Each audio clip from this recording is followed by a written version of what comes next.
All right, guys. Section 5 of my fee agreement. I know this is a long one, but like I said, it's important that we spend the time to understand your contract. So I'm going to run through parts 5 through 12 because these are a little bit shorter. So let's go into them. Part 5, the risk of litigation. Everyone wants to know, am I going to owe anything from this? So we talked about how the things that I can control is charging you for my time and charging you for the litigation costs that my firm has advanced for you. So those two things are in my control. And I can promise you, if we don't win money for your case, those two things you're never going to owe me for. But I can't control your medical bills. So if we fail to win you money in your case, your medical bills don't magically go away. And unfortunately, I certainly don't take on your medical bills. They're not mine if we don't win money for you. So one risk is that you still owe your medical bills. Of course, you owe your medical bills right now, so it's not like you're really losing anything, but that's a risk that you don't get your medical bills paid. The second risk, which is very, very rare, but it is a risk that I like to advise people about, is the court has the power to sanction anybody. You may have seen in movies, the court goes, "I hold you in contempt." Well, the court has the power to fine people.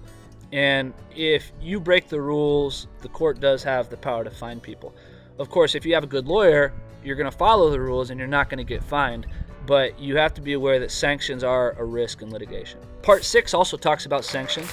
The court may order the defendant to pay sanctions. Of course, this raises a tricky issue of, hey, my lawyer is charging a percentage for my case, but the court just awarded some sanctions to me from the defendant. So where does that money go? So right here we talk about how oftentimes the court will actually specify. The judge will say, I'm going to sanction the defendant $2,000, and that's going to Mr. Clendenin to pay for the extra time that I had to spend because the defendant was breaking the rules. So if the court specifies, it's really easy that we just do whatever the court says.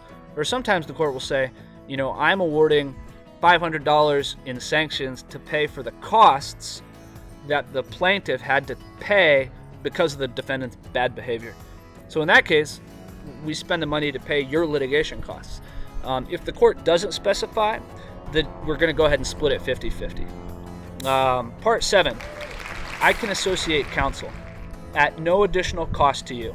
Lots of times lawyers like to work together if it's a very large case or if it's a very specialized case. Sometimes lawyers will partner up together, and if that's the case, we're just going to split the fees from what we agreed. We're not going to charge you anything extra. We just agree to share the fees between ourselves.